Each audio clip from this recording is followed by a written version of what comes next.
welcome to our first webinar of 2024. We're very excited to be here and bring back our series 2. My name's Amy, I work with Dave at Hearsay Do, and we're pleased to see a bunch of you here and a bunch of you returning actually for this season as well. And I hope you're very excited, as I am, to hear about visual thinking, problem solving and communication from our expert Kim, who is our speaker. So before we begin, I'd like to remind you the webinar is being recorded, so people can watch it for replay later. If you have any questions or comments, feel free to pop it in the chat box and we can address them as we go, or we can answer them at the end. And cameras and microphones can be off just so you can eat your lunch in peace and quiet, and then feel free to pop them back on if you do have a question. So without any further ado, I'll pass over to you, Dave, and you and Kim can take it away. Awesome, thanks, Amy. I just created a quick vlog about how easy it is to do these webinars to encourage other people to get their message out there, and I referenced our production team. Amy is the production team. She is all of the production team. She makes this all happen. So thanks, Amy. Late last year, I joined the Wellington Leadership Meetup group on the Meetup platform. Great platform if you're into crocheting, mountain biking, or I don't know, building models out of ice block sticks. There's a group for you. But the leadership group is held here in Wellington, and Kim was a presenter where she talked about the benefits of using visual elements in your communications. And there's a couple of things that really resonated with me. One of them was, I'm sure she won't mind me saying, and if she does, too bad, I'm going to say it. She's got a great no bullshit approach to life, just cutting to the nub of the issue. And some of the things that she said in that session, were really valuable, which is things like our audience has a day job, that their job isn't to read the documents that we create.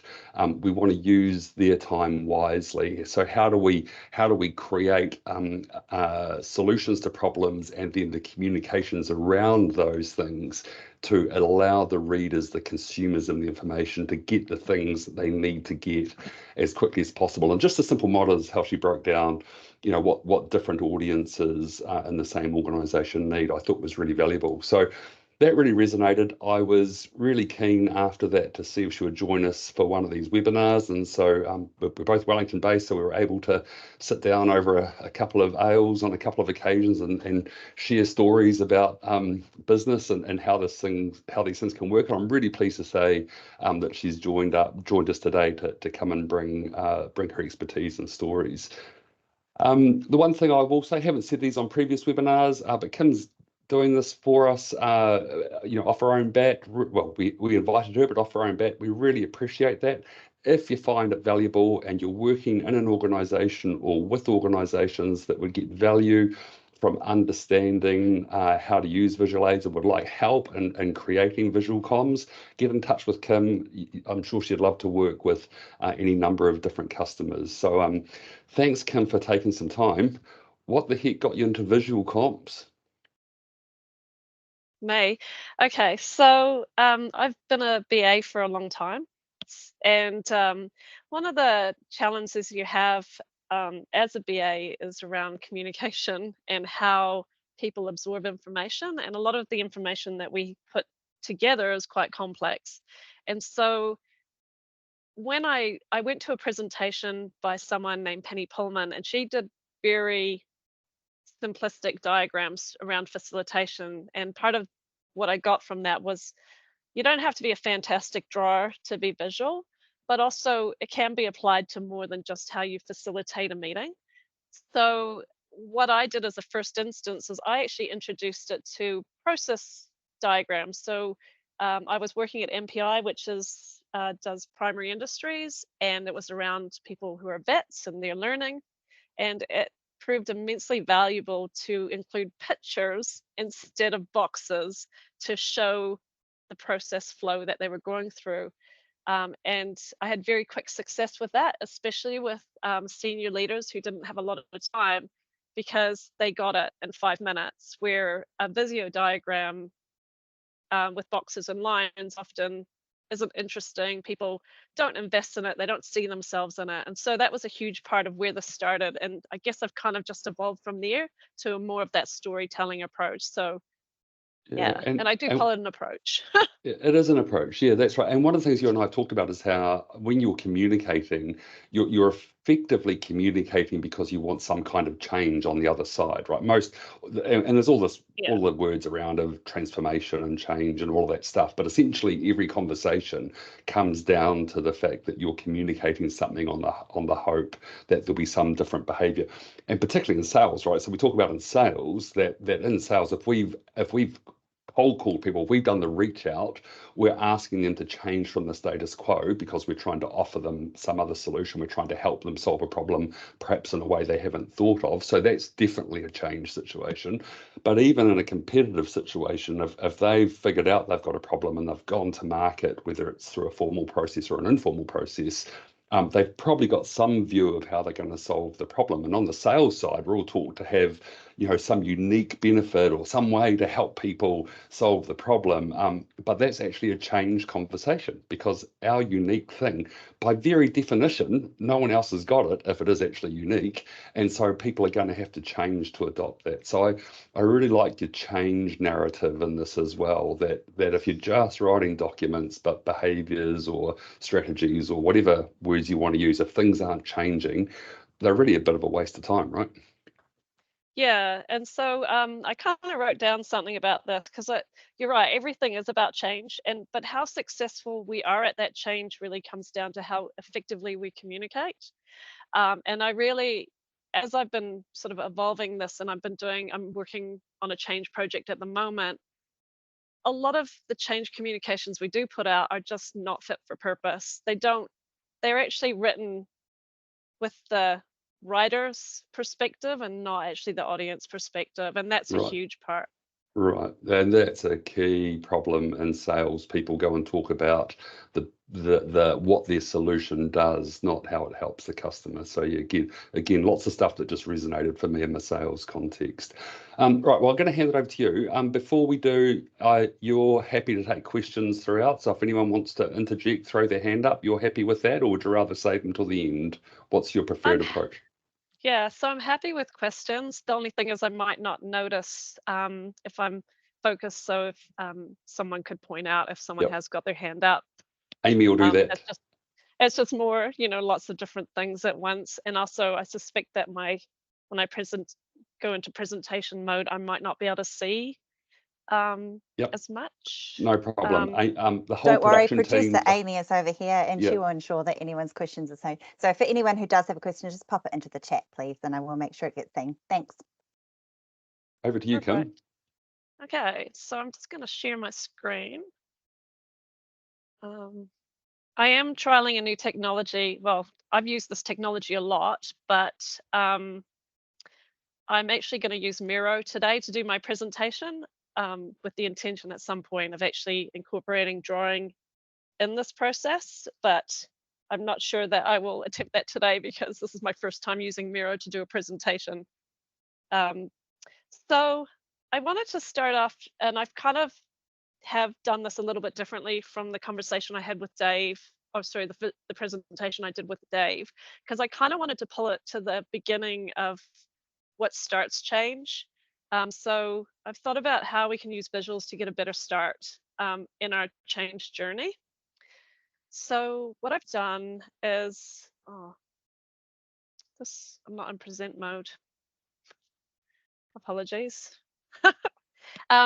Okay, so first of all, I thought I'd talk about using visuals to have successful conversations, because as a BA, the first thing that generally people come to us is with problems or there's opportunities. And so these start as conversations, and how we start these conversations has a huge impact on the success of what we deliver. And what I find is really common when we start these conversations is people instinct is to just jump to solution. And with my many years of being a BA, I've learned that often what people say they think the problem is, or what they think the challenges are, isn't necessarily the core of what actually the problem is. And so having better conversations at the stage about what we're actually trying to solve before we actually work out how to solve it actually is a really huge benefit to us in our change journey.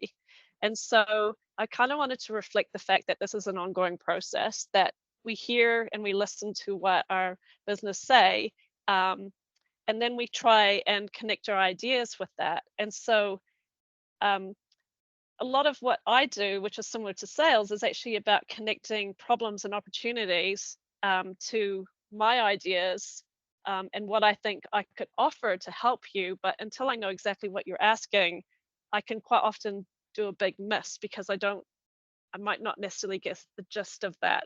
And so that's why I've started at the beginning. Because I think as well that we should see this as a journey that we go on together as well. I'm a big believer that business with their problems needs to be part of the solution and developing it. Otherwise, you lose buy-in and all that kind of really important stuff that you will need later in that change journey. So I have a lot of opinions around this. I won't be able to go into all my opinions about business cases and stuff, but I just wanted to kind of say we start with a conversation. Does that kind of make sense? Yes. Cool. So I know that these don't happen, these happen together. So the capturing of information and then the reflecting back, but I am going to split it for the purposes of this presentation. So the first thing that we need to do is be really clear about identifying the actual problem. And when I talk about a visual approach, there's a lot of different steps to getting to what the visual will be, or how we use visuals to nail this down. And so I know it probably seems like common sense, but listening is obviously the first thing. And this is really important in any way we communicate. And it is important as well when we're using visuals. So obviously someone is going to tell us what has brought them to you and what sort of problems they're seeing. And so it is really important to actually listen and be active in this listening. So, this is the time for asking questions to get more clarification around the problem that they're thinking about, reflecting back what they've said so that, just checking that you've got the right gist of what they're saying. So maybe kind of rephrasing it is really useful. Um, and then generally what I do is I take this back to base and I start thinking about how I can theme that up. What are the connections? What are the relationships? And this is where I will use like post-it notes. So there's a bunch of tools to be visual that you're probably already using, and you just need to kind of maybe refine the way that you do that and kind of make sure that you're actually um, going out with your ideas. But then what I see a lot is people don't really come back in. So there is a very structured process in the way that we generate ideas, but then there also needs to be the structure of how we refine those to then present back to the person. So a lot of the work is a process. And to reflect back what I've heard, because I'll go away and I'll theme that, and then I'll reflect it back again to them, often in what is a straw man, which is just a very rough drawing of what I think they've said. So, like connections. Oh, you guys didn't lose Miro, did you? No, I've still got it. Okay, sweet. It's just said it was reconnecting, and I don't know what you guys are seeing, so hopefully you're still seeing what you should be seeing. So I use these straw mans to kind of put that out on the table in the first instance to kind of actually start thinking about this, and also seeing through that theming, we might actually find what the root cause of that problem is, because often pain points and stuff that we see aren't actually the problem. And if you go away and fix those, you will fix the wrong thing and often push problems into other areas. So this is really about understanding that root cause So and getting to really the heart. key point there, Kim, that a lot of people don't think about in sales as well, is that that they go and do the meeting, or they've got the document, and they think they've got to protect their idea or their solution until the big reveal. It's almost like the magician's trick at the end. Yeah, Here's how we're going to solve it. But I yeah, always tell people, like, tell them what you're going to tell them. Don't like, as you're preparing your proposal to go to the customer, do exactly what you just said, going back with some sort of straw man. Hey, it's looking like it's going to have some of this, some of that, and a little bit extra of those. Is that what you had in mind, or how do you think that'll land? So yeah, just validating. Don't wait for a reveal, because if you've missed at that point, a yeah. lot of time and Which I effort wasted. which I do have a slide about the ta-da moment, but I Okay. will work on. I'll talk about that when I get to it. But I agree full-heartedly on we don't want ta-da moments. It's very unsettling, especially if they've got it wrong. Yeah, exactly. So moving on, which apparently spacebar does not move it on. Okay, I'll just move it like this. Technology isn't awesome. So what I often do as well when I'm away is actually part of stuff that you're listening to as well is actually working out what's really important to them. And I think that we underestimate, what drives people, and that's really important to understand some of this because an example, I was working with one of the regulators here, and I was working for a company, and they'd been commissioned to do a piece of work, and they kept getting the right response. The guy was like, "This isn't what I'm looking for. This isn't," and I got pulled in the last minute to kind of fix it.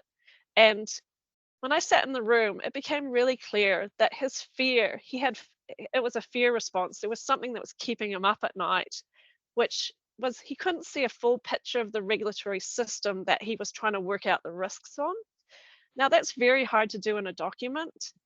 You can't do that in Word very easily. And this is something where the strength of visuals come out because by mapping it out, and I just initially just roughly mapped this out on a window because there wasn't a lot of whiteboard space, um, post-it notes, and then started connecting it up and then presenting it. Um, and this is exactly what he wanted. I actually I did create a document, or sorry, a visual based on what I'd been told by other people about what he wanted. And when I produced that straw man, he was like, "That's not what I want." So sometimes it's really important to actually listen to some of those, like getting to the crux of why this is really important. And so people are by different things. Sometimes it's ego, sometimes it's being heard, sometimes it's they just like to share ideas. And so kind of getting to the bottom of that can really help you understand what they need from you. Um, I've got a really good example as well at Waka Kotahi. They had an issue where a woman who's an expert in identity, and she wasn't getting heard, and they asked her to do like a one pager, but she did a 40-pager PowerPoint, which wasn't what they needed. And so I got pulled in to take that 40-page PowerPoint apart, and I just cut it up with a pair of scissors, themed it out, and then laid it out so that basically the key messages were on one page. And as a result of that, they got their funding. And she had some really, really good information, but she wasn't presenting it in a way that worked for her audience. And that's something that's really key. So that's something that I can't emphasize enough is sometimes you do have to look at the person. Now, should it be that way? Maybe not, but it is reality. Um, and this one is, so I'm not going to go into everything that you could do, but these are some key things. And this is a big one, is when someone's talking to you about problems and challenges, it's really key to ask them to imagine themselves at the end of this project or this piece of work or this change work and identify how will they know that they're successful. Because sometimes when we can't articulate necessarily, like we've got the problem, it's front and center, but how will we know if we can get there? Because anyone who's been involved in developing systems understands that sometimes you need to be flexible in your journey to get to a solution. And it's very hard to be flexible and pick the right things to do if you don't have a clear view of where you need to get to. So this is, I think, is a really critical step, and it's really easy to do. Is to go, so what would it feel like for your employees? What would it feel like for your customers? And that kind of conversation can really help you understand whether you're actually hitting the right problem. And obviously, visuals are really good for this because anything where you visualize what you want to get, and then you can kind of put those outcomes into into a one pager to kind of set what success looks like. And then you can build your measures off that. Because one thing that I am really, really keen on is getting people to understand the power in measuring what you're doing. And it's not about beating people up. It's actually about how do you improve if you don't know what you're measuring. So that's a really big thing for me. Does anyone have any questions at that common sense? Yeah, I have a quick question for you here. Asking what it'll look like if you're successful is again, it's a great question in a sales context. What do you think about the questions around what's the consequence of not changing? What's the consequence of status quo? Yeah, I think those are really good follow-up questions. If they are struggling to tell you what success looks like, I think it's part of our role to help them get to that. I often think about, you know, outcomes are things that really people um, care about. So generally, you want these to be things that people feel in their heart. And I know that sounds a bit wishy-washy, but it's, most people don't care about a technical solution. They actually want to, they want to remove risk from the system. They want to, save lives. A lot of the things that we're trying to achieve are really quite impressive, and the technology just enables that. So asking them what would happen if it didn't work, if you didn't do this change, is probably um, another avenue to kind of spark that up. Creates an emotional response, right? It creates a Yeah. compulsion to change. Yeah. I mean, personally, I do like to try and keep it positive. Like that, hopefully in the future, it's all really nice, but sometimes you do have to address those risks. That actually what would happen if you don't do it is that you're introducing some significant risks to people's lives. Because quite often, by not doing change, we're opening normal people like you and I up to quite significant risks, especially, I do a lot of work with government. Absolutely, and I guess the genesis of my question, I was thinking about that statistic, whatever it is, about the percentage of people. I know it's a high percentage who go and visit their doctor and they're confronted with you will change or you'll die, and the vast majority of people don't change. They Yeah, continue with their negative lifestyle things. So, but even by trying to paint the picture of how bad. If you just put the positive on it, it's hard enough for people to change. Even when the consequence of not change is death, it can still be hard to change. So it's both yeah, used together, isn't it? yeah. Yeah. Okay, back to you. Any other questions, anyone? If you just type them in the chat, I can relay those to Kim. I just got a message, everyone, from the Q&A app saying it's not working for me, but so just put it in the meeting chat. Okay, carry on, Kim. Cool. Excellent. So then I was contemplating what it's like to reflect back. Um, I know that there's other things that you can do in that beginning, how you listen and all that. There's lots of great tools around that. There's lots of canvases that you can do for collecting that information in a visual way. So I'm always happy to share if people want to reach out afterwards, some of the cool things that you can use. I'm all for fit for purpose, and it's a toolbox and you choose what fits the situation.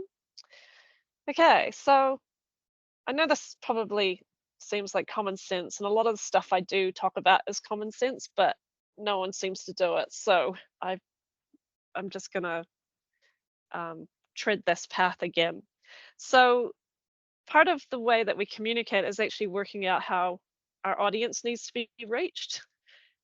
A lot of people, when they communicate, and this is in all aspects, it's about how I can quickly get this job done. How can I quickly get this output out? And what often happens in that instance is we don't work in a way that works for our audience. And so they have to put the effort in to do that.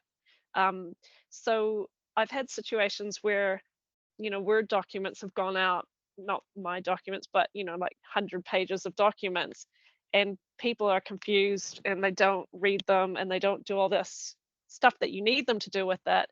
And I really feel that it would have been better if if someone had put the effort into um, to creating the context and making that more digestible for them. So 65% of us prefer visuals. It doesn't mean that they don't need verbal as well, or words, but it's just that a lot of us process information quicker if there's visuals involved. And there's a lot of reasons for that. They've done a lot of research. Um, but yeah, if you're going to work with your audience, you need to kind of be spanning over all the different ways that you can communicate. to get the best impact.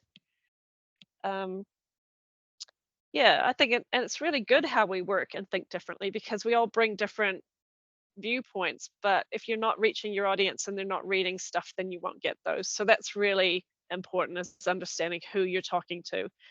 I often do a little bit of what's in it for them as well. So if you've ever come across what they call a value, it's a value canvas. It's part of like the business canvas, but it sits inside the business canvas, and it's just a really quick way to map out maybe what's important to whatever part of the audience you're looking at. And you can break that down to as lower level or as high level as you like. But it is a really good way to start thinking about what's important to them and what do they consider value to be. Um, this one I shouldn't have to say as well, but a lot of the way that we speak to the business once we've got our business problems settled is we talk to them in solution. And I think this is a problem because often it's not really asking them how do they solve, like, how is the solution going to solve the business problem. We just go and say, oh, we're going to create an analytics solution and blah blah blah. And I think it's really critical when we're talking to our business audiences that we don't lead with solution. And I think this is kind of something that you touched on as well, David, about how the solution is only an enabler. And if you start leading with solution, you'll lose a lot of people because actually they need a business problem solved, and they need to understand how your business solution, so your solution is going to solve that business problem, but they actually don't need to know all the nuts and bolts about how your solution works to do that. And we want to focus them on the right decisions. And so I see this in a lot of business cases, a lot of we've got a lot of target operating models where there's a lot of technical information in those documents that actually don't really help people make decisions because people don't really fully understand the implications of what that solution is doing. And I don't think these things should be a mystery. So we should be able to say that this part of the solution is going to mean that you're going to get X benefit as a business. So I really am key. I think it's really key to start with that business context and not get into solution too early. But Couldn't everyone agree loves the more. solution. Couldn't agree more. And actually, we might invite probably a lot of people on the call will know Bernie White, but one of the phrases he uses, I went to a presentation training course of his years ago. He talked about what does what you do do. So basically, what does the thing that you do? Don't talk about the thing that you do, but talk about what it does. That's the key. Yeah, and I think it's also what I found, especially so when I was particularly in one government department I was at, there was a lot of technical information going up to the senior leadership team. And interestingly, no one at the table was prepared to say that they didn't understand it. It came out later that, and so there's a lot of, I don't know if it's pride wrapped up with people aren't always comfortable to say they don't understand it because they're kind of expecting everyone else at the table understands it, and they don't want to be seen as the person who didn't. But a lot of the situations, everyone struggled. So it's quite interesting. It's quite an interesting dynamic. And I just think for clarity here, I don't want people, and I don't think you would want people to say that the technical information shouldn't be created and it shouldn't exist. It absolutely needs to be there, but it's who is the audience? Is this audience a one-pager? Is this audience a 5 PowerPoint slider? Or is this audience a 100-page Word document? Like, what's the... Yeah. Yeah. And I do have a picture, which I didn't include in this because, but I do have a picture that demonstrates that, which is how you build your context, your story, and then the instructional information that you do need. Because absolutely, you need to have instructions to build the system. So at some point, you do need to get down to that technical level. So the other 3 levels of your model. So context is one level. That's like a summary. The story, which is from here to here, what's the change story, and then the technical, the how to, I can't remember what word you just used, the instructional part. Yeah. Very great. Yeah. I've got a lot to say about what ends up at those higher levels, but we probably don't have time to hear all my comments on that. But I am seeing a lot of very large documents going up to people who don't have the time to read them, and The time poor, I don't, yeah. yeah. Yeah. So there's really that's another audience thing, understanding what time they've got. So then, um, David's already ruined the surprise on this one. No, I'm joking. But this is about how I think there's a huge benefit in involving everyone. Oh, sorry, not everyone, but involving the people that you're talking to at every stage. I see a lot of ta-da moments in, especially in the consulting world, where we have a tendency to go away, beaver on. So we'll go and do the workshops, and then we'll beaver away and create a document, and then we produce that. But often, if there's problems with that document, we often don't have budget to fix it, or or maybe the messaging's not quite right. And I'm seeing a lot of these documents getting actually trashed. I did hear the latest one was another Tom getting binned by a government department. I've seen some of them ending up with 5 or 6 Toms, and it's just bizarre because, Okay, my turn to be the numpty. What's a Tom? oh, sorry, it's a target operating model. So it's really a plan for how you want your business to be. But there's a lot of complexity in them, and I think there's a lot of struggle to work out how to operationalize them. And so that is kind of, it's disappointing because there's a lot of good information in them, but it's inaccessible in a way that could say normal people can work with it. So, I think there's a lot of effort put into them, but it's not in a way that people can easily digest what the actual importance of them. So, and often they do too much detail, but I could talk about that for a while. But it's just kind of like there shouldn't be that ta-da moment. You should have seen the draft of what was being produced early on, so that you can fix and say, no, that's not quite what I was thinking. Or so there's a lot of benefit in just keeping people on that journey, and it also means they own it. And I can't emphasize this enough. If you keep people out of stuff, and this is so one of the things that I've been saying a lot is it a good idea to outsource things like your business case? And the reason that I'm saying that is because when business cases were originally created, it was to make sure that we were doing the right thinking. Now it's become an industry, and there's courses being sold and all of this. But when I started with business cases, I had a small little pamphlet of what each of the stages, and I could do that myself.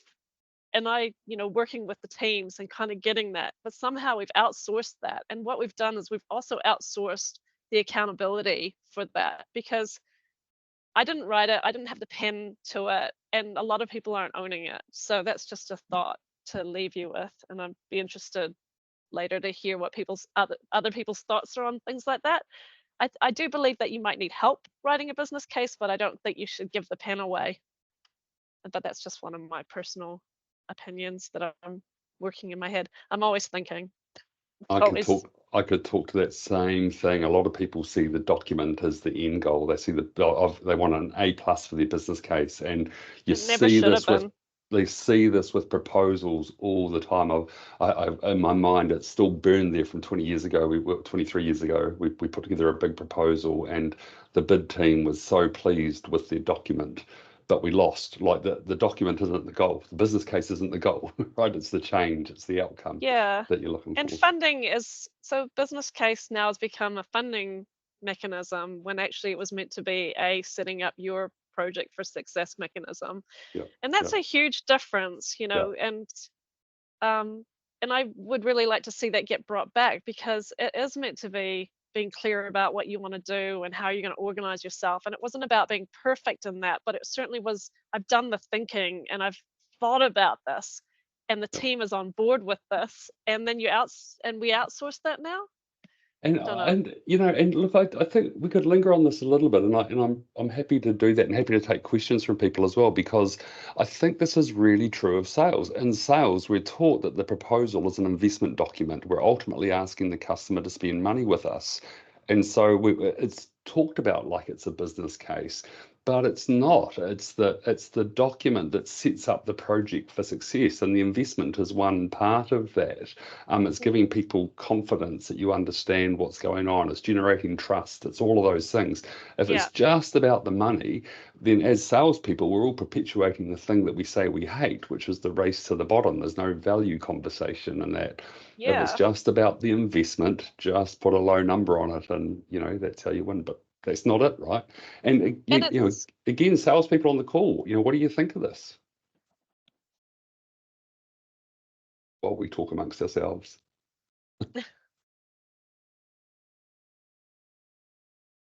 because You go, there's Kim. been yeah, I was just going to say, because my partner works for a firm that missed out on a bid.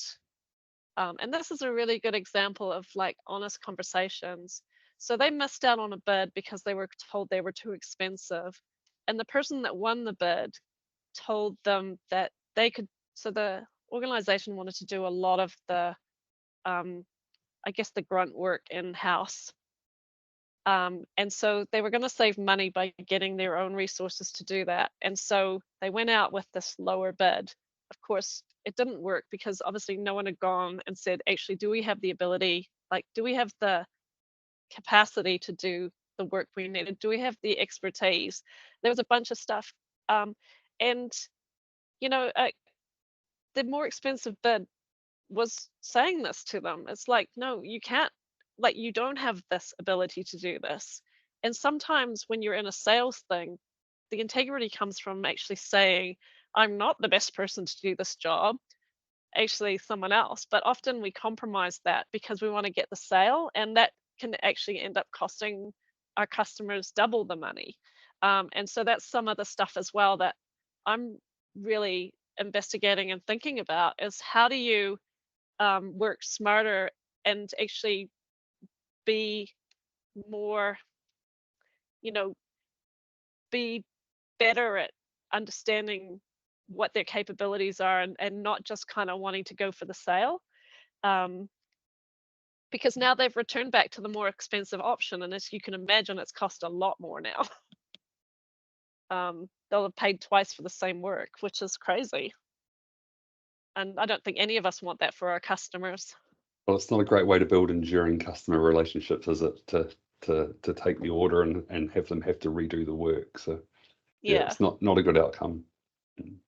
So then this is the hard one, asking for feedback. So in all my conversations, I'm trying to get better at this. I'm not perfect because, sometimes it's quite scary to ask for feedback, but I am trying to reflect back as well and get feedback on how they think the whole engagement went, not just the document, but how that whole process went so that I can improve and kind of work out. And I think this is also key is actually going back maybe at various points, if it's a long engagement or at the end, just to go, how do you think that went? Um, and I think that's really critical because if there is a problem, wouldn't we want to know and have the opportunity to fix it rather than going back and going, well, the New Zealand way is to just take your business elsewhere.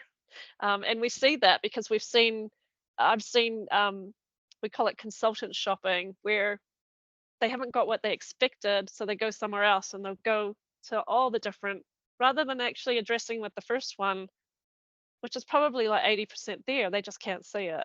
So that's kind of key as well, is how do you um, do that, get that feedback so that we can actually fix things if something's not quite right. Okay, so now I thought I'd go on about the opportunity. Um, so maybe not everyone here is from New Zealand, but we've had a lot of change in the public service. And I think that, there's a lot less money to go around and a lot less resources. So we're actually needing to work smarter, not harder. So I kind of was like thinking about how do you empower people to do more? And this is kind of, there are ways that we can do this. And so I was thinking about, if we're constrained by time and money, what can we do better to help, I guess, people along doing some of the things that maybe they had a specialist role before, but now they need to do themselves. So this is kind of where my thoughts are going, is how do you use visuals to kind of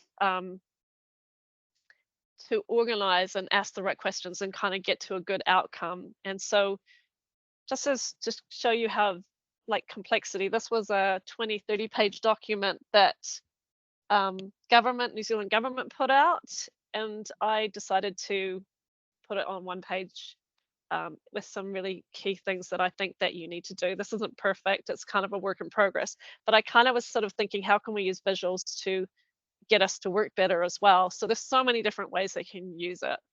Um, so this was kind of like my vision for this, is that we'd end up with a bunch of placemats that actually you could work through what you needed to do to then produce the document you needed to have. So this is the kind of stuff that I'm thinking, is how do you empower people to do better process design or engagements? So I think a lot of us do this. You know, a lot of us have engagements that come up, and just actually being really considered in our approach to those engagements rather than just doing them. Does that kind of make sense? It does, and when I saw you do the variation of this presentation, the thing that hit me at this pot was, jeepers, how the heck could I do this, right? Like that's so for people that aren't necessarily visual, we've grown up being text heavy. We would see ourselves as being non-graphical. What's the bridge to jump into this kind of stuff, or are you going to cover that shortly anyway? Probably not a whole heap of time to cover it, but I will say that to start with is just about how you organize information. I've added some visuals. You can get other people to draw your stuff for you, but a lot of it is actually kind of it's the paring down of that large text document to the key things. And it does take time. There's a really good person who writes a book called On the Back of the Napkin, or I think he's got another one, blah, blah, blah, which is by a guy named Dan Rome. And he actually talks about using, because everyone's got in their head visual and verbal. It's just that through the ages, because we started off with cave drawings and somehow we ended up just writing stuff. And it's actually a balance between those two, and we've all got it within us. Like, it's not actually a thing about drawing, it's just about how you move between the two.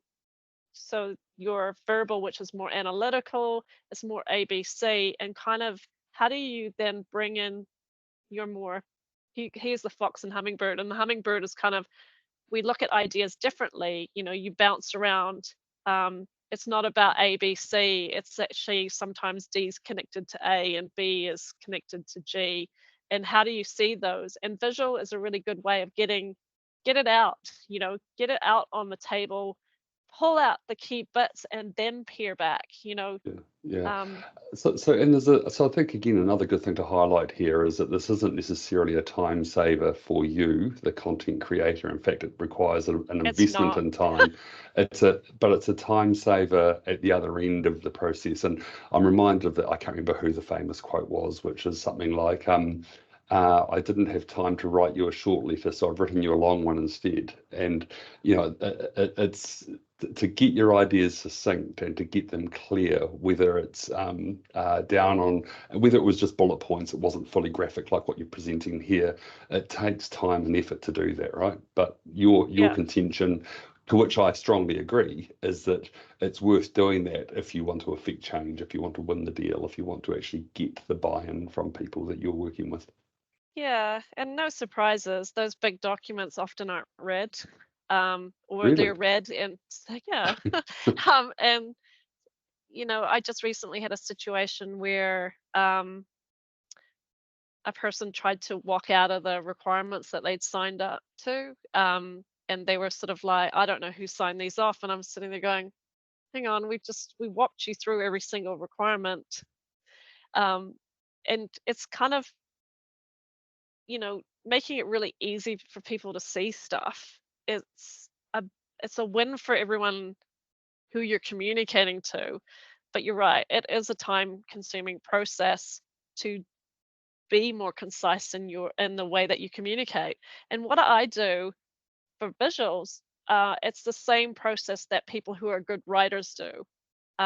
They have very practical steps that you first of all, you work out who your audience, before you even start writing, who your audience is. Why are you telling them this piece of information? Actually, I've got it on this. Zoom This in. is exactly what I'm talking about, and I've got it right in front of me. So we've got to be clear about objectives, being clear about why this work is important. Do we have a clear statement of what needs to be achieved? Do we know what we want people to think, feel, and do? These are all really good questions. And then you talk about who needs to be involved, what level of involvement they need, and what's important to them. Why should they care? All really critical to bringing them in that journey. Because if you don't even know what's important to them, how do you tell them stuff that they're going to want to hear? Not what they want to hear, but what they need to hear. So a lot of it is common sense, but we don't do it. We often charge straight into producing the document, and we don't think about who's actually going to need to read it. We don't have time. I see people pounding out screeds of information, and it's confusing. And personally will sit there and have to map it all out. So I often take a document and map it out with boxes and lines first. And that then can be, once I've done that and I can see the key things that they're trying to say, I then bring that back in to words. And it can be a really, really great process of refining your work. It's just going, what is this? If I draw this out, what does it look like? And then kind of once I've drawn it, writing that back into words, and then you can keep doing that until you feel like you've got it. But it is time consuming. But worth the But investment. Yeah. Otherwise, other people have to take that time. So if you think about a Word document going to 20 people, and it would have taken you, say, a week. This is just made up, but like say it took you a week to write that document, and it took everyone a week to read it, and you've done it 20 times. Where's the say, like, who should have spent the effort?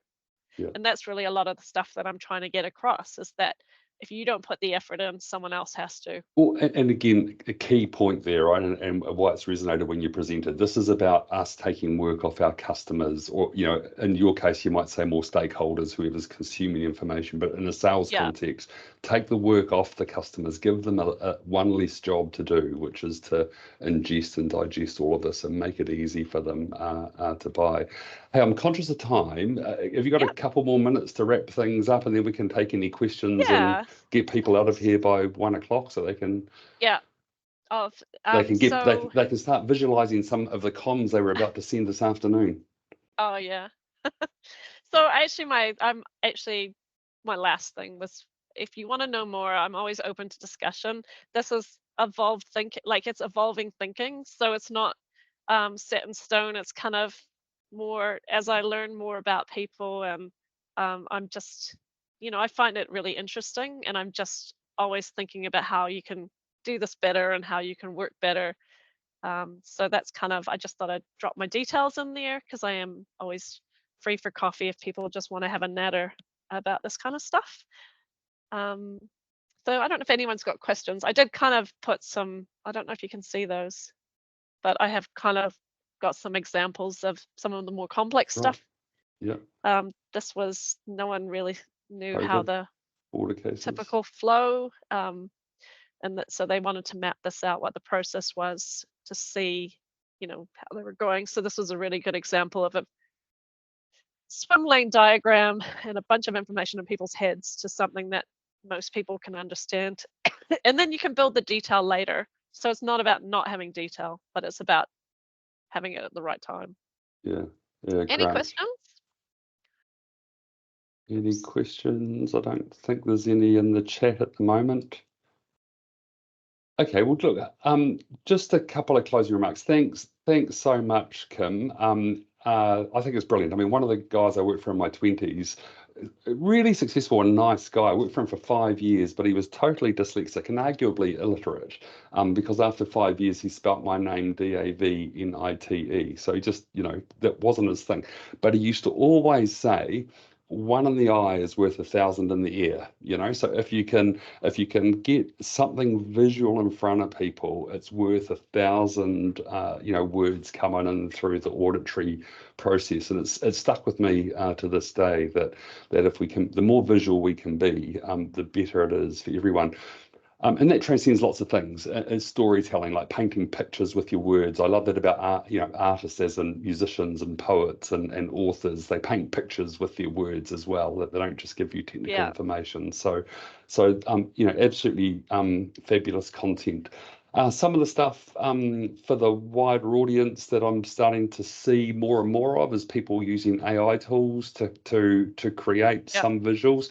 I've done a little bit of experimenting. I must say I must be asking the wrong questions because I'm not quite getting the sort of results that I'd like, but I have seen some people get quite good results. I'm actually doing a course in a couple of weeks, a whole day on how to use AI. So there's probably a conversation for another time around what part does AI have to play in this creative process, particularly for those of us that can't draw, which is really important. And there's so many tools out there to do stuff. Like there's websites you can get icons off of that are, I do say though, don't icon everything because you are wanting to use them as visual anchors, but there are definitely places that can compensate for your lack of confidence in drawing, which I do say that everyone can do. And there was a particular site you mentioned at that presentation. I can't remember what it was. It'll be in my notes if I pull it up. There was one site that you talked about for icons and things. Noun Project. Noun Project, that was it. So it's a particularly good place for people to go and go to Noun Project and start to look for some visual aids and things. Yeah, and things should be relevant. I do see people going, oh, it's visual because it's got a photo, and the photo is a nice, pretty, but there's no real connection to what you're trying to say. So I think about the real estate as well. That actually is really important that you've got the set amount of real estate. Do you really want to be taking it out with a picture of two people smiling and looking like they're having a great meeting? There's stuff like that. And also I will say that words matter too, because I'm seeing a lot of diagrams that aren't labeled properly. They don't tell me what I'm supposed to be seeing in this diagram. And it's very difficult for an individual to challenge a diagram if they don't know what conclusion you got from it. So, because we all interpret things differently. So if I'm looking at this and I'm going, this is the pattern I see, I should say that. So then someone else can go, well, I see a completely different pattern, and then we can talk about it. But often we don't. And so we miss that opportunity to see the different points of view. Yeah, absolutely. Hey, well, that's awesome. Thanks so much. Amy has put in the chat a feedback form, so if people could just take a moment to click on that and give us some feedback on this, what was good, what we can improve on. We'll continue to do these. As I've been very open about over the years, I personally live with ADHD, so I was never going to commit to doing a webinar a month for the rest of my life because that would never work. But we are doing them in seasons, so 4 at a time is what works. And the next one is Wednesday, the 10th of April. There'll be an invite out, and I've been asked a number of times to over my career to what are the 5 things you wish you knew when you started selling. So last year I did a presentation to a bunch of PhD grads and PhD candidates up at Victoria University around who were looking to monetize their solutions and the technologies that they were working with. And I did 5 things I wished I knew. So I'll just repurpose that for a sales audience, share with people on the next webinar, hey, here's 5 things that if I could wind the clock back to 1987, when I first got into sales, I would probably do a little bit differently. As always, if you have any questions, please get in touch. Most people on this call have my email. If you don't, hello@hearsaydo.com. Amy will send out, I think everyone gets a copy of the recording off the Teams message because you were part of it and all of that compliance stuff. But Amy will send out a follow-up email in the next day or so that'll have a link to the webinar recording for you to consume and share. She'll share Kim's details so that you've got that and any other information that I've forgotten to mention right now that's relevant. Great to have you all. Thanks for joining us, Kim. Really appreciate it. I owe you the next beer, the next round, so we'll do that soon. Thanks, Amy, for all your help, and great to connect with everyone on the call. Until next time, let's get out there.